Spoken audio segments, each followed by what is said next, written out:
3월 한 달 저희가 하나님의 임재에 관한 이야기를 살펴보고 있습니다. 하나님의 임재가 없이는 하나님의 지혜 없고, 하나님의 지혜 없이는 하나님의 비전을 이루어드릴 수 없고, 우리가 그렇기 때문에 임재가 우리한테 굉장히 중요하다 하는 이야기를 살펴보고 있는데, 오늘은 이 임재랑 관계가 되어져서 행복이라는 이야기를 가지고 하나님의 임재가 우리 가운데 온전히 임하려면 하나님에 대한 그 행복이 우리한테 지켜질 때 우리가 하나님 앞에 온전한 임재를 경험하며 살 수 있다 하는 이야기를 좀 살펴보려고 합니다. 솔로몬이라는 사람, 우리가 첫 시간 살펴봤듯이 하나님의 임재를 직접 경험했던 사람이고, 근데 이제는 그 임재가 떠나져 버린, 하나님의 행복을 놓쳐버리고 육신의 행복을 쫓게 되었던 그의 삶의 모습을 오늘 본문을 통해서 돌아보면서 우리가 정말 참 행복을 우리가 정말 소망하며 살고 있는가 다시 한번 우리가 점검되어지는 시간 되기 원합니다. 그래서 우리가 하나님 앞에 세상에서 사탄이 속이는 행복이 아니라 하나님이 우리에게 주시는 참 행복이 우리 안에 있어서 우리가 하나님의 임재가 늘 우리 삶 가운데 풍성하게 임하는 그런 역사가 있기를 주님의 이름으로 먼저 축원합니다. 첫 번째 함께 나누려고 하는 것은 참 행복, 속이는 행복, 이런 이야기를 좀 나눠보려고 합니다. 행복이란 단어를 사전을 찾아보면 생활의 기쁨과 만족감을 느껴 흐뭇한 상태, 이렇게 되어져 있습니다. 그러니까 사람이 행복하다라고 말하는 건 뭐냐면 일생을 살아가면서 내 안에 기쁨이나 어떤 것에 대한 만족감이 내 안에 이렇게 가득해서 마음이 흐뭇한 상태를 행복이라 이렇게 말한답니다. 그런데 이 행복이라는 거를 좀 자세히 들여다보면 사람마다 천차만별 다르다는 거예요. 사람이 어떤 가치를 가지나에 따라서 사람의 행복도 달라집니다. 가치가 어떤지에 따라서 추구하는 방향이 달라지고 삶의 양상이 달라지기 때문에 그 양상에 자기의 삶이 만족감을 느끼는 것 또한 다 다르다는 거예요. 그래서 사람이 이 천차만별의 행복을 추구하고 살아가고 있는 겁니다. 요즘 여러분도 뉴스를 봐서 알겠지만 무리를 일으키고 있는 연예인들, 젊은 친구들이 있어요. 그 친구들은 여러분도 보셨겠지만 이 카톡을 통해서 그들이 행복하다고 하는 걸 나눈 겁니다.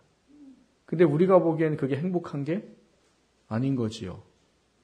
사람으로서는 하지 않을 일을 한 것이고, 기독교식으로 따지면 엄청난 범죄를 범한 것이고, 근데 그들은 그런 대화를 나누면서 어때요? 즐거워해요. 그리고 그거를 즐깁니다. 그리고 그것을 당연한 것처럼 여기고 그것이 마치 삶에서 굉장히 큰 어떤 내 안의 행복이다라고 느끼는 그런 모습을 가지고 있는 것을 보게 되는 것이죠. 이 사람들은 왜 그러는 걸까요? 이 사람들은 이게 행복인 줄 아는 거예요. 쉽게 말하면 일그러져 버린 행복이겠지만 어쨌거나 이 사람들은 이런 어떤 합당하지 못한 것들을 통해서 서로가 공유를 하고 나누고 그러면서 스스로 그냥 기쁨을 만족해하고 그거를 자랑스럽게 여기고 하는 그런 모습을 가졌더라는 겁니다. 사람마다 행복을 추구하는 것은 이처럼 일그러진 행복일 수도 있고 또 건전한 행복일 수도 있고 여러 가지 수많은 행복에 대한 모습에 다른 것을 사람들은 갖고 있게 됩니다. 여기에 한 가지가 바로 그리스도인으로 살아가는 행복인 것이죠.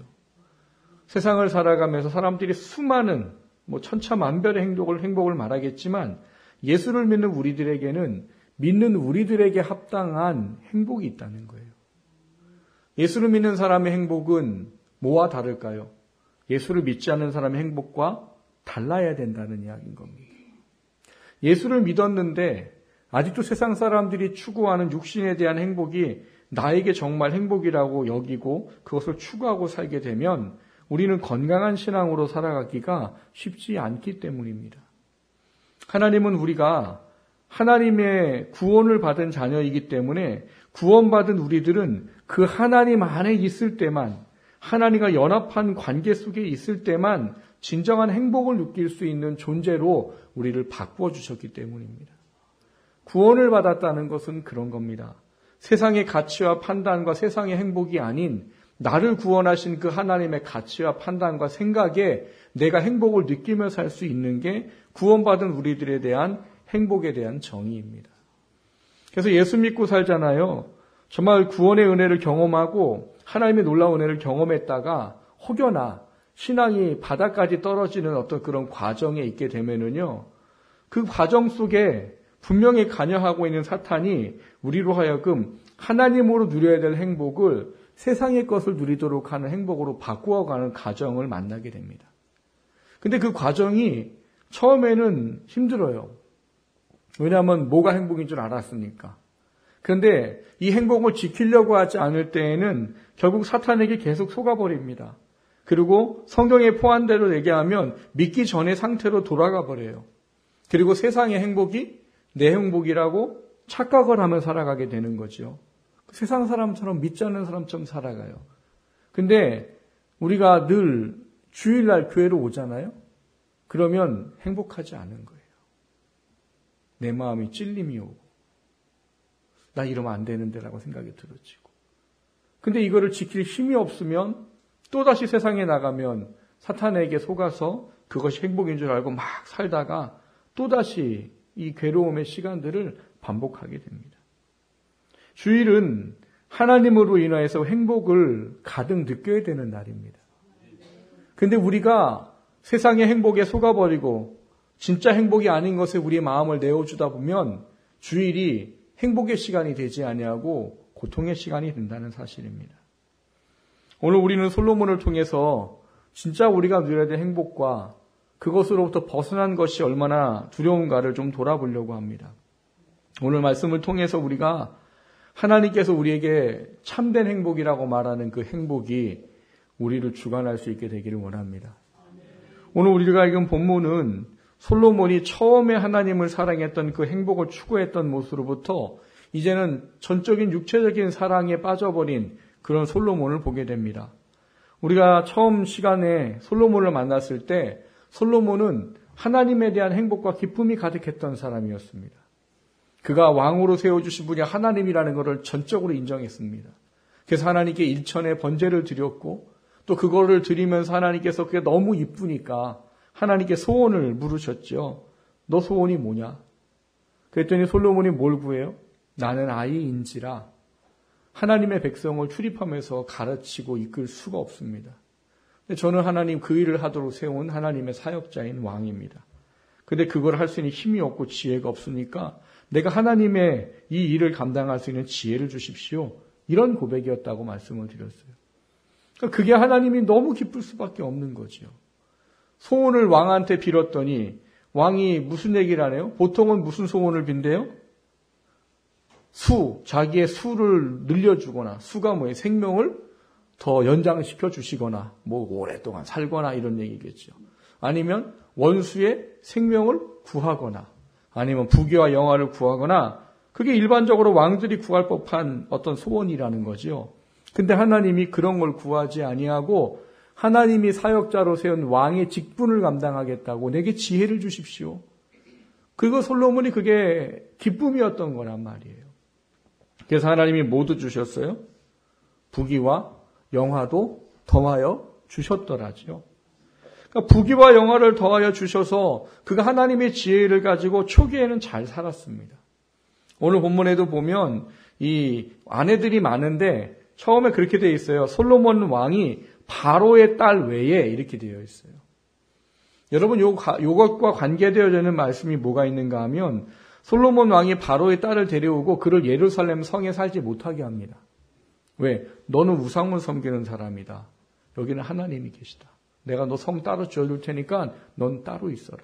그게 초기의 솔로몬이에요. 우상 섬기는 여자를 맞아들이긴 했는데 뭐 정략 결혼이지요. 근데 그 정략 결혼이지만 하나님이 계신 곳에 우상 섬기는 사람이 있지 않기를 소원했던 게 솔로몬이란 말이에요. 그래서 솔로몬이 바로의 딸의 궁을 다시 지어줬단 말이죠. 그처럼 솔로몬은 초기에 하나님이 주신 하나님의 뜻대로 살아가는 것에 대한 즐거움과 행복을 느끼며 살았던 사람입니다. 근데 오늘 본문에 보니까 뭐라고 되어 있습니까? 오늘 본문에는 솔로몬의 마음을 이 여인들이 돌이키게 하였더라라고 말합니다. 오늘 본문에 이 솔로몬이 이 바로의 딸 외에 이 첩하고 이 또 후실이 몇 명이나 된답니까? 1000명이나 된답니다. 이게 뭐 상상이 가실까 모르겠습니다. 1000명이래요. 근데 이 나라들을 보면 모압, 암몬, 에돔, 시돈, 헷 여인, 그러니까 그 주변에 있는 모든 나라 이런 얘기예요. 결국 따지고 보면 요단을 건너서부터 시작해서 이 남쪽으로 북쪽으로 주변에 있는 나라들, 자기랑 밀접해서 연관이 되는 나라들의 공주들을 다 데리고 왔다는 거예요. 근데 여기에는 중요한 단어가 써 있어요. 거기 보면 이 많은 여인을 사랑하였으니라고 되어 있습니다. 이 사랑하였으니라는 말의 히브리어 원래 뜻이 뭐냐면 어떤 대상에 대한 강한 집착, 이런 거를 표현할 때 쓰는 단어가 쓰였어요. 누구를 사랑했다고요? 뭐에 집착했다고요? 이방 여인들에게 집착했더라. 물론 여기에는 두 가지의 이유가 있습니다. 하나는 표현에 있는 것대로 정말 여인들을 사랑한 거예요. 솔로몬은요, 전도서 2장에 보면은요, 쾌락을 누리기 위해 종친토록 어떤 것이 쾌락인지 알기 위해서 사업을 크게 하였더라, 이런 사람이에요. 요즘 말로 말하면 뭐예요? 아까 말했던 연예인들처럼 그 버닝썬이라는 거기서 뭔 이상한 말도 안 되는 짓을 하잖아요. 그 사람들은 사업이라고 생각하겠죠. 근데 그 사업의 핵심이 뭐예요? 사람의 이 본능인 성욕을 가지고 이 어떤 인간의 행복을 가지고 그거를 더 극대화시켜서 돈을 벌고자 하는. 근데 솔로몬도 그와 비슷한 걸 했답니다. 그래서 포도나무원을 막 크게 짓고 막 그랬대요. 왜 포도나무를 짓겠어요? 사업을 어떻게 하면 이 쾌락을 누릴까를 연구하는데 왜 포도나무 밭을 크게 지을까요? 이거 한 잔을 해야, 그래야 이상한 짓도 막 하고, 이거 해야 얼떨떨해야 뭐 이게 즐기는 것도 좋은가 보지요. 그게 전도서에 써 있어요. 솔로몬이 그런 삶을 살았답니다. 그 여인의 사랑에 대한 문제를 그런 부분으로 해석할 수 있는 게 한 부분이에요. 그런데 여긴 또 한 가지가 있습니다. 뭐냐면 이 여인들이 대부분 이방 나라의 공주라는 사실이에요. 그러니까 솔로몬은 하나님이 주신 지혜를 가지고 이 나라를 어떻게 지켜갈까를 고민하다가 세상의 지혜를 따르게 돼버렸던 겁니다. 정략 결혼을 택한 거지요. 그러니까 여러분 생각해 보세요. 뭐 후궁과 첩이 1000명이에요. 그 주변에 나라가 1000개겠어요? 아니죠. 그럼 뭔 거예요? 아마 한 나라에는 공주들은 다 데리고 온 것 같아요. 주변에 있는 나라의 공주들은 다 데리고 온 것 같아요. 안 그러면 1000명을 어디서 데리고 와요? 그러니까 그 수많은 이 여인들을 데리고 온 이유는 목적이 하나예요. 자기의 나라를 지키는 방법이란 말인 거예요. 늘 말씀을 드리지만 어떤 정신 나간 아버지가 자기 공주, 자기 딸들이 그 나라에 가 있는데 그 나라를 공격하겠어요? 공격 못합니다. 그래서 이 솔로몬 시대에는 전쟁의 이야기가 없어요. 뭐 하나님이 그를 대적하는 뭐 어떤 걸 만들긴 하시지만 전쟁에 대한 이야기는 기록되어 있지 않아요. 그러니까 솔로몬이 이 나라를 지키고자 하는 욕망, 이 부분이 여자를 선택하는 부분들로 취해진 것으로 이해할 수 있는 부분들이 있다는 겁니다. 근데 뭐 이거든 문제는 뭔가 하면 솔로몬이 자신이 생각했던 처음에 하나님에 대한 행복과 사랑으로부터 지금 완전히 벗어나 있다라는 개념을 이해하고 있다는 것이죠. 여러분 신명기 17장에 보면 이스라엘에 앞으로 왕이 생기게 되면 지켜야 될 규례 3가지를 제시합니다. 첫 번째는 병마를 많이 두지 말고 병마를 많이 두게 해서 애굽으로 사람들을 내려보내지 말아라 이렇게 말해요. 두 번째는 자기를 위하여 은금을 많이 쌓지 마라. 세 번째는 아내를 많이 두지 말라. 아내를 많이 두어 그의 마음이 미혹되게 하지 말라. 이 3가지가 앞으로 왕이 생기게 될 때 왕이 지켜야 될 규례로 제시를 합니다. 그런데 여러분 오늘 본문에 보니까 솔로몬 아내가 몇 명이래요? 1000명이래요. 많이 두지 말라고 그랬더니 이렇게 많이 둔 사람은 또 없는 것 같아요. 그리고 여러분 이번 주간에 큐티를 했으면 하나님이 솔로몬에게 부귀와 영화를 주셨는데 은금이 어땠대요? 뭐 엄청 많았죠. 그래서 은을 뭐처럼 여겼대요? 돌처럼 귀히 여기지 않았다 이렇게 말한단 말이에요. 이 사람이 전차부대가 얼마나 많았는지 모릅니다. 그러니까 이 사람은 지금 이 3가지 왕이 지켜야 할 규례를 다 어겼어요. 여러분 근데 왜 하나님이 왕들에게 이런 규례를 주실까요? 아니 왕이면 나라를 지켜야죠. 그럼 병마를 많이 두는 게 맞는 거란 말이에요. 또 병마를 많이 두려면 뭐가 있어야 돼요? 돈이 많아야지요. 그러니까 은금을 많이 쌓아야 되는 게 맞는 거란 말이에요. 세상의 방식으로는. 아내도 많이 둬야 되죠. 뭐 첫 번째든 두 번째든 솔로몬의 두 가지에 다 합쳐서 그게 아마 왕의 어떤 그 기쁨이나 명예처럼 여겨지는 그런 부분일 겁니다. 근데 왜 하나님은 이 세 가지를 하지 말라고 명령을 하셨을까요? 하나님은 하나님의 택한 자녀들이 하나님의 은혜를 입고 하나님의 행복 가운데만 살기를 원하십니다. 근데 그 하나님의 은혜와 하나님의 행복을 얻으려면 오직 하나님만 의지하고 바라봐야 되는 거예요. 그러니까 왕들이 이런 게 있으면 뭘 해요? 하나님을 찾지 못해요. 우리가 성경에 보면 유명한 왕들, 유명한 선한 왕들 중에 히스기야를 만납니다. 지난주에도 말씀을 드렸지만 히스기야가 처음부터 하나님께 온전한 믿음이 있었느냐? 아니에요. 처음에 아수르 왕이 왔을 때 뭐 했어요? 조공을 바칩니다. 조공을 바치고 우리나라 오지 말아주세요 하고 오다가 돌아가 버려요. 근데 이내 다시 오지요. 그때 하나님이 깨달음을 주셨지요. 그래서 뭐합니까? 백성들 기도시키고 자기도 붉은 배를 입고 금식하면서 그 편지를 가지고 성전에 들어가 펴놓고 하나님 보세요라고 그제야 비로 하나님께 다 맡겨드립니다. 어떤 일이 생깁니까? 돈으로 해결할 때는 다시 왔어요. 근데 하나님이 해결할 땐 그 사람을 죽여버립니다. 그리고 하나님이 처리를 완전히 해버리셨어요. 하나님의 사람들은 하나님을 믿고 하나님이 하시는 일 가운데 살아서 그 행복을 느껴야 되는 사람이라는 거예요. 근데 병마 많이 두고 돈 많이 두고 아내 많이 두고 그러면 하나님 찾지 않습니다. 솔로몬이 그렇게 돼버린 거지요. 오늘 본문의 솔로몬은 결과적으로 어떻게 돼버렸나요? 하나님을 떠나버렸죠. 오늘 본문에 보면 이 수많은 이 여인들이 솔로몬의 마음을 돌이켰더라라고 되어 있습니다. 그리고 뭘 하게 해요? 우상을 섬기게 하고 더 나아가서는 자기만 섬기는 게 아니라 백성들이 우상을 섬기게끔 만들어버렸습니다. 오늘 본문에 보면 산당을 지었다. 예루살렘 산 앞에 산당을 지어줬다. 또 어떤 신의 산당을 지어줬다. 다른 신들도 그리하였더라. 이렇게 되어 있어요. 하나님이 이스라엘 왕들에게 명령하는 것 중에 하나가 산당을 허물어버리라 해요. 종교개혁을 하는 왕들에게 항상 제시하는 게 뭐냐면 산당을 허물라는 거예요.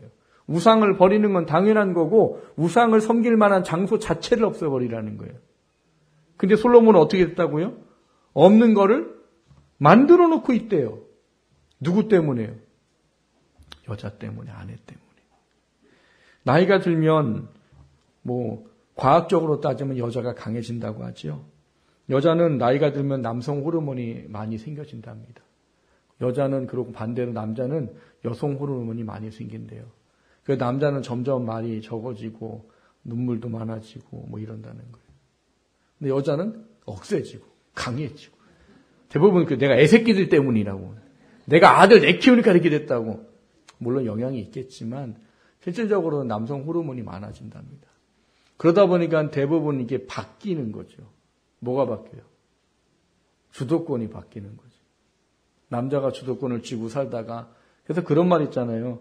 젊을 때 잘하지 못하면 늙어서 뭘 못 얻어먹어요? 밥도 못 얻어먹는다고. 그러시면 많이 되옵니다. 하여튼 그건 뭐예요? 근데 솔로몬도 거기에서 벗어나지 못한 거예요. 처음에는 이렇게 했겠지만 점점 아내의 이야기들의 마음을 빼앗겨 버립니다.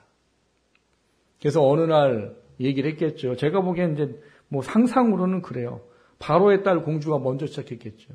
여봉, 우리 바로인데 오셔야죠. 안 오면 눈물 흘리면서 이제 나를 사랑하지 않는군요. 이러면 또 남자는 또 그게 좀 또 알았다고. 그전에는 안 그랬어요. 절대 안 갔습니다. 야, 넌 여기 못 있어. 나가. 이러던 사람이에요. 근데 가요. 그러고 끝날 줄 알았죠. 몇 명이 있다고 뒤로? 999명. 이 사람들이 안 하겠어요? 누군 가고 난 안 옵니까? 또 눈물 흘리고. 그럼 또 가고.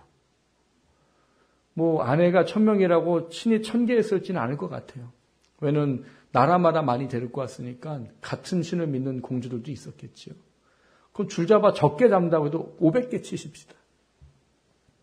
1년에 365일이에요. 그럼 500명의 신을 섬기려면 1년 내내 우상 숭배해야 되는 겁니다. 뭐 그건 제 상상이에요. 어쨌거나 우상 숭배가 그의 삶을 떠나지 않게 돼버렸다고 써 있습니다. 그런데 그게 뭐 때문일까요? 하나님의 안에서 누려져야 될 행복을 사탄에게 속아 세상의 행복으로 바꾸어버린 결과입니다. 여러분, 우리도 마찬가지입니다. 이 세상을 살아가면서 우리는 예수 그리스도로 하나님으로만 행복을 누려야 되는 사람들이에요.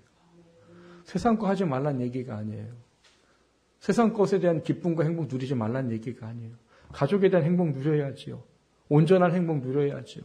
그런 건 누려도 돼요. 그런데 문제는 뭐예요? 그게 나를 주장하게 만드니까 문제인 거예요.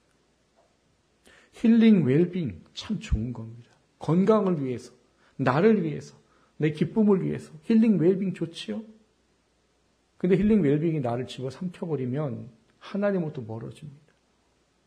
내가 힘든 데가 무슨 하나님을 왜 해요?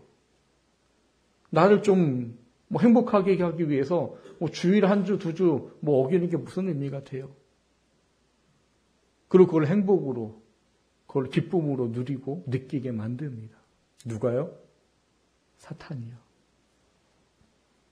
우리는 세상이 누리는 것에 대한 기쁨과 행복을 느끼고 살면 그것이 우리한테 진짜 행복이라고 사탄이 속이고 있다는 걸 아셔야 돼요. 솔로몬은 그거에 속았습니다. 왕으로서 나라를 지키는 거에 속아버렸어요. 내게 가지고 있는 어떤 욕망에 속아버렸어요. 그 속은 결과가 신명기에 이야기했던 것처럼 결국 그 말씀대로 돼버렸습니다. 우상을 섬기는 인생으로 바꿔버렸어요. 여러분, 우리는 누구나 다 하나님 앞에 가면 우리의 인생을 평가받습니다. 구원받느냐 지옥 가느냐만 평가하지 않으세요. 구원받은 우리들에게도 하나님의 행복을 가지고 천국을 소망하고 살았느냐, 사탄에게 속아서 육적인 행복을 가지고 천국이 뭔지를 모르고 살았느냐, 이것도 평가받습니다. 솔로몬은 이것을 나중에 깨달았습니다. 여러분, 솔로몬이 전도서를 기록하게 하셨습니다. 하나님께서. 근데 전도서의 주제가 뭐예요? 헛되답니다. 1장 2절에 보면은 전도자가 가로되 헛되고 헛되며 헛되고 헛되니 모든 것이 헛되도다. 얼마나 헛됐으면 한 구절 쓰는데 헛되다를 몇 번 썼어요? 5번이나 썼어요. 5번. 저희가 성경 해석학 배우다 보면은요, 2번 반복해도 강조다라고 말해요. 근데 5번을 썼어요? 이게 솔로몬이 얼마나 헛되다고 느꼈으면 5번을 썼을까요? 아마 이 나중에 하나님이 깨닫게 하신 사탄에게 속아서 육적인 행복이 행복인 줄 알고 하나님의 행복을 버려버렸던 그가 나중에 하나님이 영적인 깨달음을 주고 자기 인생을 평가해 봤더니 이거는 말할 수가 없는 거예요. 헛되고 헛되며 헛되니 모든 것이 헛되다라고 5번을 써도 해결이 안 될 정도였던 겁니다. 제가 솔로몬에 대한 얘기 여러 번 드렸습니다. 솔로몬 세상적으로는 헛되지 않아요. 인간의 육신의 가치를 보면 헛된 사람 아닙니다. 왜요? 나라를 지키기 위해서 1000명을, 백성들이 얼마나 편하게 살도록 하기 위해서 북이 영화를 누리게 했어요. 전쟁이 없었답니다. 그리고 후대를 위해서 책을 1000권이나 썼답니다. 여러분, 세상적으로 따지면 솔로몬의 인생은 헛된 인생이 아니에요. 나라를 지키고 후대를 생각하고 인류를 위한 엄청난 일을 한 사람이 솔로몬입니다. 근데 왜 솔로몬은 그런 세상의 판단으로는 엄청난 은혜의 삶을 사는 그가 왜 자기를 표현할 때 헛되다라고 표현합니까? 사탄에게 속았었기 때문인 거죠. 사탄에게 속고 내가 원하고 내가 하고 싶고 내가 생각하고 내가 이루기 원하는 그 모든 것에 마음을 내어주고 살아서 그렇게 이루었어요. 근데 나중에 하나님의 지혜를 주셔서 보고 나니까 내 인생이 헛된 거예요. 책을 쓴 것도 헛되고 나라를 잘 해온 것도 헛되고 쾌락을 연구했던 것도 헛되고 지혜를 구했던 것도 헛되고. 누가 없으니까요. 하나님이 없으니까. 그래서 전도서 12장 13절 14절에 이렇게 말합니다. 일의 결국을 다 들었으니 하나님을 경외하고 그의 명령을 지킬지어다. 이것이 모든 사람의 본분이니라. 하나님은 모든 행위와 모든 은밀한 일을 선악간에 심판하시리라. 이게 솔로몬이 노년에 깨닫게 하신 하나님의 지혜였습니다. 자기가 행복인 줄 알고 살았던 게 하나님을 떠나버리는 거였어요. 근데 사는 동안은 행복했어요. 아내가 1000명이고 나라 전쟁이 없고 뭐 사람들이 자기 지혜를 듣겠다고 막 돈 싸들고 오고 자기 이름은 높아지고. 제가 이해 안 가는 것 중에 하나가 금방패 만든 거예요. 금방패. 방패는 뭐에 쓰는 거예요? 무게 막으려고 쓰는 거죠. 여러분 이만한 순금 방패를 그거 들고 싸우겠어요? 2개 이거 들지도 못할 거예요? 그거 왜 만들었을까요? 금은 너무 많고 할 것. 전쟁은 없잖아요. 그러니까 뭐 하려고? 화시용으로. 나 이런 사람이야. 왜 방패를 금으로 만들어요? 전쟁 못해요, 그거 들면. 근데 그렇게 살았다는 거죠. 그런데 나중에 모든 것을 깨닫고 나니까 하나님을 경외하는 게 그 삶에 없더라는 거예요. 하나님의 행복과 즐거움이 없더라는 거예요. 근데 하나님은 그렇게 말하는 거죠. 야, 나를 경외하고 내 명령을 지키고 그것으로 인해 행복을 느끼는 게 사람의 본분이야. 그 장로교단의 소유리 문답에 보면 첫 번째 질문이 뭐예요? 사람의 인생에 제일 되는 목적이 무엇입니까? 답이 뭐예요? 하나님을 영화롭게 하고 그분을 영원토록 즐거워하는 것이다. 그게 사람의 제일 되는 본분이고 목적이랍니다. 솔로몬은 그거를 놓쳤어요. 그 결과가 뭐라고요? 아내들로 인하여 매일을 아마 우상숭배하고 살았을지도 모릅니다. 성경에는 이와 반대된 사람이 또 하나 있습니다. 여러분, 사도 바울이라는 사람은요, 예수님을 만나기 전에는요, 세상이 모든 게 전부였던 사람이에요. 뭐 학자들마다 그가 뭐 호랍이라는 사람들도 있습니다만 정설은 노총각이에요. 근데 그 사람이 저처럼 어떻게 됐대요? 머리가 날아가져 있고 대머리예요, 그 사람이요. 사도 바울이. 근데 사도 바울이 대머리가 될 정도로 나이가 들었다는 이야기인 거예요. 보통 한 40세 됐을 거라고 봅니다. 근데 그 사람이 왜 결혼을 안 했을까요? 그의 인생의 삶을 보면은요, 성공하기 위해서였다고 봅니다. 그래서 그 사람은 모든 게 자랑거리가 많았어요. 야, 너희들이 자랑을 하냐? 그럼 내 자랑거리를 들어봐라. 그러면서 고린도 후서에 엄청나게 많은 걸 써놓습니다. 근데 거기에 뭐라고 되어 있는가 하면 나는 나면서부터 로마인이다. 로마인의 신분은 엄청난 거예요. 지금 미국의 뭐 미국 시민권 이런 건 비교도 못할 정도예요. 나면서 로마인이에요. 사람들은 로마인이 되기려고 돈을 주고 삽니다, 신분을. 근데 얘는 나면서부터 로마인이에요. 그리고 자기는 뭐래요? 히브리인 중에 히브리인. 온전한 혈통을 가졌고. 그리고 율법으로는 바리새인 중에 바리새인.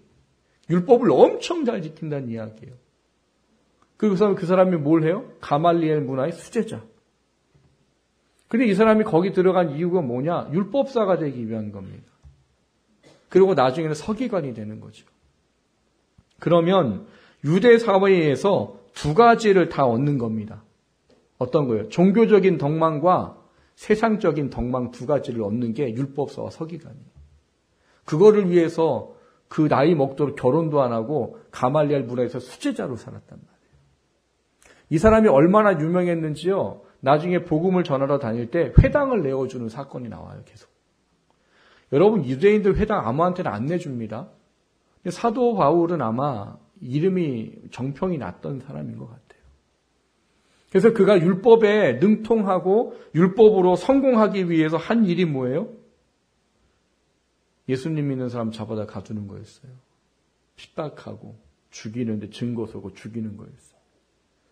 이를 얼마나 열심히 하고 잘했든지 예루살렘에는 뭐가 없었어요? 더 이상 기독교인을 잡을 사람이 없어서 다메섹에 예수님 믿는 사람 많다는 이야기 듣고 다메섹으로 말을 달리던 게 사도 바울이에요. 여러분, 그 사람이 그 일을 왜 했을까요? 정말 율법에 대한 열심만 있어서 그랬을까요? 아니에요.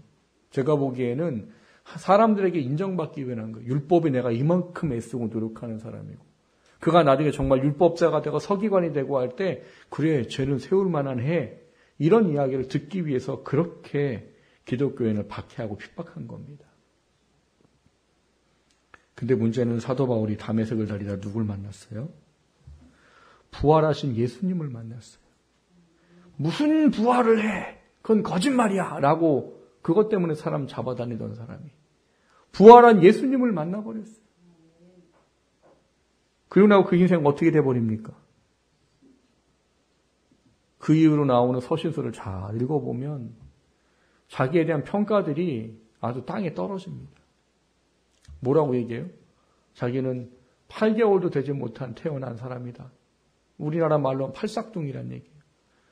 뭐 지금이야 팔싹둥이라고 태어나도요.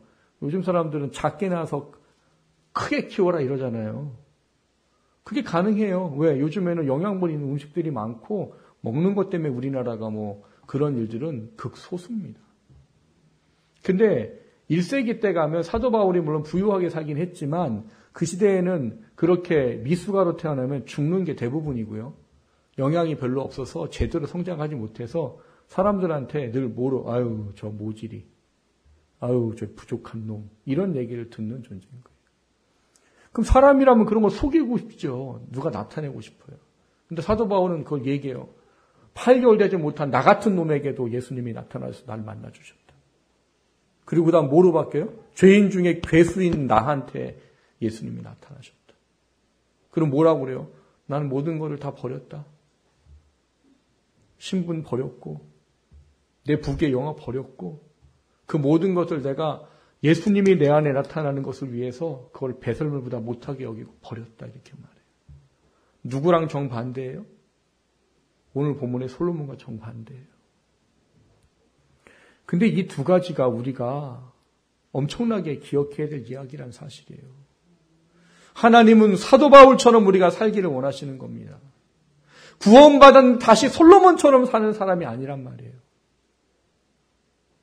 하나님 성경에 뭐라고 시작합니까? 육으로 시작해서 영으로 마치는 자가 있고 영으로 시작해서 육으로 마치는 자가 있다는 거예요. 솔로몬은 영으로 시작했지만 육으로 마친 사람이에요. 바울은 뭐예요? 육으로 시작했지만 영으로 인생을 마친 사람이에요. 여러분 이 두 개에는 다 행복이 관여되어 있습니다. 처음에 영으로 행복을 느꼈던 솔로몬이 육으로 마칠 때는 육으로 행복을 잘 누리고 살았지만 그래도 마지막에 깨달음을 줘서 그래도 회개하게 하시고 우리의 후대를 위해서 전도서라는 성경까지 쓰게 하신 거예요. 사도 바울도 마찬가지죠. 사도 바울도 이 예수님 믿기 전까지 행복했어요. 왜요? 자기가 추구하고 자기가 원하는지를 열심히 엄청나게 했으니까요. 예수 믿는 사람 다 잡아가두고 얼마나 희열을 느꼈겠어요. 야, 내가 율법을 위해서 내가 사람들이 나를 얼마나 인정해 주는지. 사람들이 얼마나 칭찬했겠어요, 사도 바울을. 근데 예수님 믿고 나니까 행복이 바뀌어버린 거죠. 그는 고린도후서 11장에 뭐라고 얘기하느냐? 너희들이 복음을 위해서 자랑하느냐? 나도 자랑하며. 뭘 자랑해요? 나는 복음 때문에 40에 하나 감안에는 수차례 맞았고 나는 복음 때문에 못 먹고 춥고 강도의 위험을 만났고 배가 2번이나 파산하고 나는 돌로 맞아 죽을 뻔도 했다. 근데 그거를 사도 바울은 자랑하지 않아요. 나는 이거 자랑하지 않는다. 내 자랑은 뭐냐? 난 약한 곳 그때가 강합니다.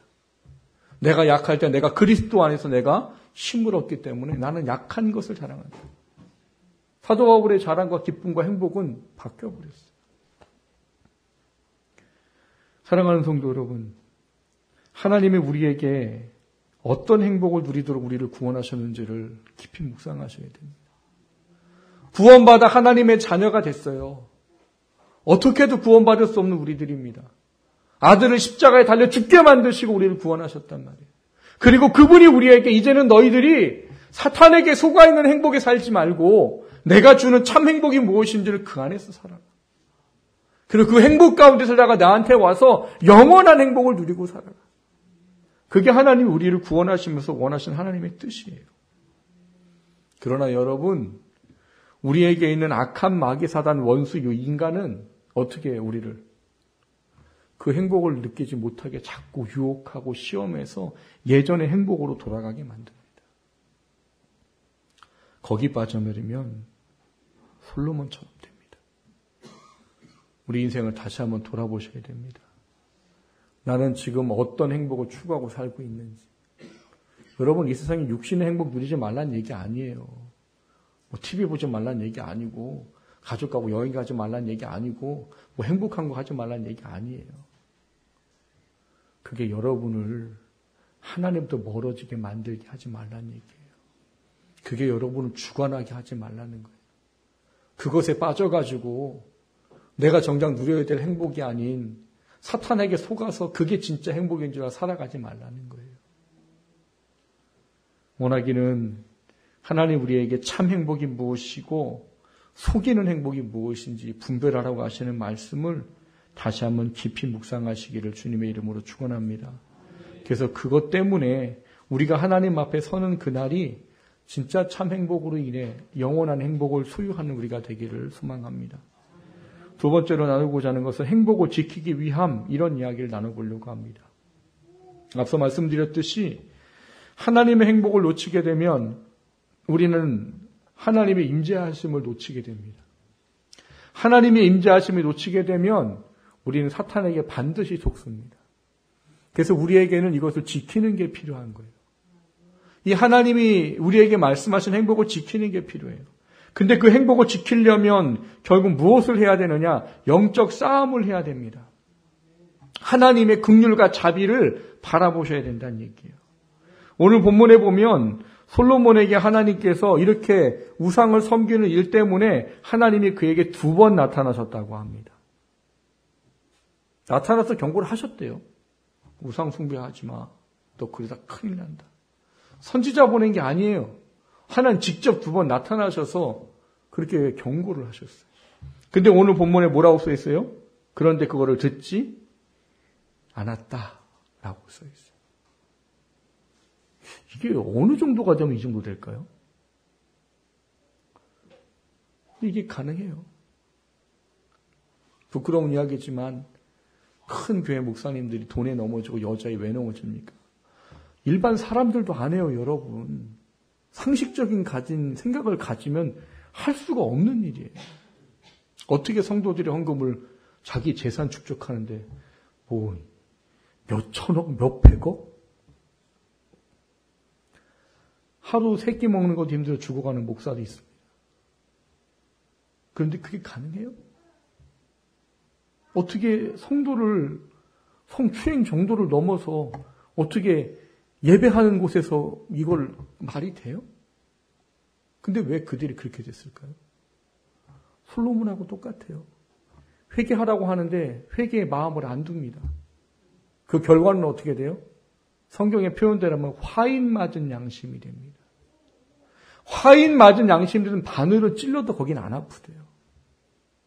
우리의 마음을 하나님은 완고하게 하지 말고 부드럽게 하라고 늘 성경에서 가르칩니다. 마음이 부드러우면요, 조그만 것을 딱 해도 와요. 주일날 설교 한번 갖고도 하나님 내가 잘못했어라고 할 수 있단 말이에요. 근데 하나님이 돌이키라 해도 돌이키지 않고 마음을 딱딱하고 완고하고 간강하게 만들면 바늘로 찔러도 감각이 없는 화인 맞은 양심이 돼버린다는 거예요.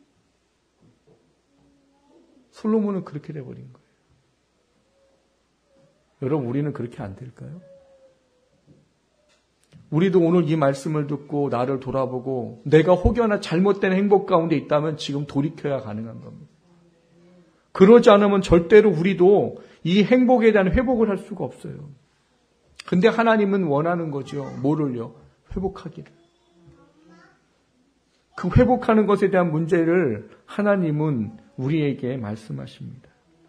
오늘 본문에 보면 하나님께서 이 행복을 지키기 위한 회개와 함께 우리에게 희망을 한 가지 담겨주고 있는 말씀을 또한 담아놨습니다.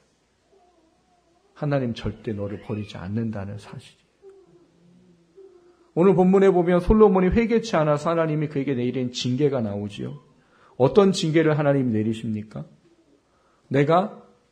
너 때에는 내가 나라를 안 나누겠지만 내가 네 아들 때에는 나라를 나누마 라고 말합니다.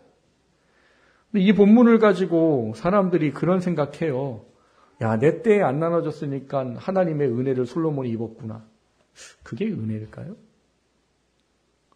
여러분 부모의 심정으로 이 성경을 한번 읽어보십시오. 여러분 아이들을 키워보다 보면 자주 아파요? 심하게 아파요? 그러면 그런 기도 안 하시나요? 하나님, 이 아이의 병을 저한테 옮겨주십시오. 이 아이가 이걸 어떻게 감당하겠다고 이 아이의 병을 저한테 옮겨주십시오. 그게 부모예요. 아이가 아프면 아이가 어떻게 되면 그것만큼 괴로운 게 없어서 차라리 저한테 주세요라고 말하는 게 부모예요. 근데 그 부모의 심정을 가지고 이 본문을 보시라고요. 솔로몬이 그러는 게 네 때는 내가 네 아버지 때문에 안 할 거야.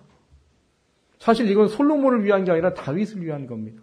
다윗하고 약속했기 때문에. 다윗은 내 말씀에 순종했고 내가 그와 약속했기 때문에 내가 다윗 때문에 네 때는 안 하마. 이제 내가 네 잘 때 하마. 부모의 심정으로 보세요.